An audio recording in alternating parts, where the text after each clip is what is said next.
Alrighty, good day and welcome. My name is Mr. Bent, and today we're going to be going through another Photopea tutorial. Today we're going to be talking about adjusting colors and changing colors with the lens at looking at changing eye color.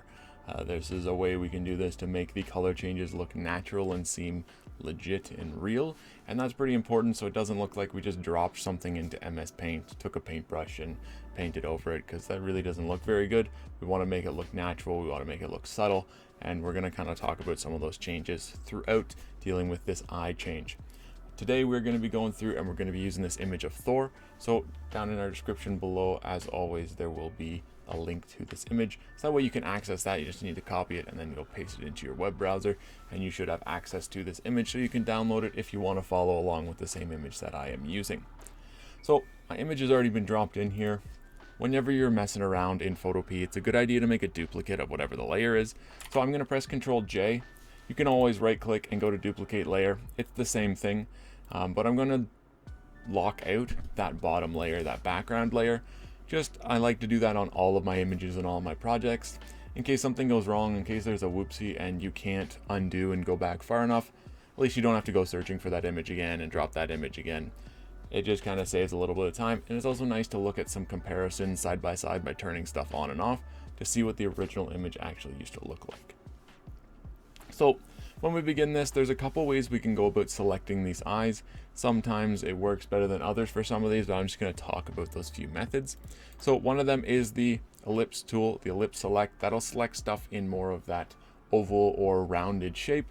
That might work, but sometimes it's not the greatest just because the eyes aren't perfect because they are partially closed as we're selecting these eyes to change colors. The lasso tool for me is one of the better tools. We can kind of select what we want to as we are going about this, or we can use the magnetic lasso and hope that it grabs everything that we want it to. Again, very similar to the lasso as we're going through and kind of tracing that stuff. Or we can use our pen tool and our free pen or our curvature pen. They're all kind of the same way. We're just using this to create that selection. So I'm going to select the lasso tool, and when you've selected the lasso tool, it is important that you end up choosing Unite. This is going to allow us to select multiple objects or make any edits as we're going through. And I've just zoomed into these eyes, allow me to get a little bit closer to trace this a little bit better. Now if you've zoomed in and stuff is looking really pixelated, like it looks like it's Minecraft, this might end up not being the best quality picture for whatever it is that you're doing. You can still do the edit, you can still go about that, but just make sure that your images are good quality. It's always super important to work with high quality images. Now with my lasso tool selected, all I'm going to do is I'm just going to trace around the eye and do my best to make sure that I don't go into the whites of the eye, because if I change the color eventually and I have that white selected, it is going to change the color of that white. Awesome. Now I've missed a section over here, which is totally cool. That's why we use the Unite feature, and all I need to do is just go back over and retrace that new section. And if I need to do that a couple times so that way I can get it and do it piece by piece, that's totally cool, but you do need to close off the section. You can't leave it partially open. It needs to be entirely closed, and what I mean by that is you basically just sealed it, so that way nothing can get in and nothing can get out. It's kind of like you've just attached another portion to it entirely. And we can do both eyes in this same layer, so if you're using certain other tools, you might have to use shift and hold shift or make duplicates of each eye. And that works too, but I think this way is a little bit easier when you're going about it. And again, I'm just going to select this eye, take a moment, do your best to get it as smooth as you can and cover as much as you can without grabbing any of that white. Awesome. So now I've got both these eyes selected. Not the best, could have been better, could have selected it better if I took a little bit more time, but we're just doing this for kind of like demonstration purposes. Now, once you've gotten to this step, there's two ways we can go about this. We can create a copy of this layer and then just manipulate the copy. That would be just by pressing Control C, Control V.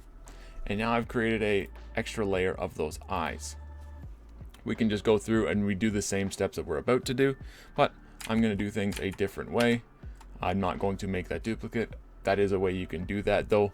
You'll just be doing the same next steps that I'm about to do with that duplicate. You will then go to your image and you will go to adjustments, and you're going to drop down to hue and saturation. Now you're going to leave your range on master and you are going to click this colorize checkbox. When you do that, it will end up changing the colors, and you can see that I had that blue on the outside, which doesn't really look the best, but that's cool.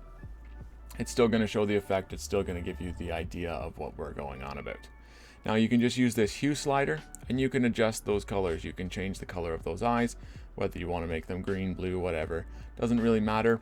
And the saturation level will change the intensity of that depending on how bright you want that.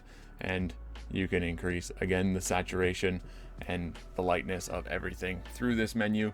And when you're done, when you're happy with that, when you've changed the eye color to be whatever it is that you want it to be, I'm going to choose this greeny bluey color and I'm just going to click OK. And now that is locked on. Now, if we had that other layer, let's say, for example, we had the extra layer that we created duplicate of those eyes, we could then end up changing those colors and going back. But if we need to and we didn't like it, we just go back to our layer, or sorry, our image, go to our adjustments, hue and saturation, and colorize it again, and go through and edit, so long as we have those selected. Now, once we've deselected this, there is nothing that we can do at that point. So if you think you might need to make some extra adjustments or some extra manipulations, it might be a good idea to create that extra duplicate layer of those eyes. Now I'm going to press Ctrl D to deselect those eyes. Not perfect, you can still see some of the blue and some of the different color on the outside of the eyes. So that's cool. As I said, this is just to give you the idea of what's going on and how to do this. Now I'm going to zoom back out. And there is our image of Thor with those eyes made a little bit more green. So you can see we went from this blue to this green, and it looks like a fairly natural transition. That green might not be the most natural color, but for this transition, it doesn't look like it's fake. It doesn't look like we've just taken MS Paint and painted over this. It looks like those eyes might be that color, or they bought contacts that color. It might actually be legit. I want to thank you so much for watching. I hope that you enjoyed and I hope that you learned something. As always, have a wonderful day, take care, and be safe.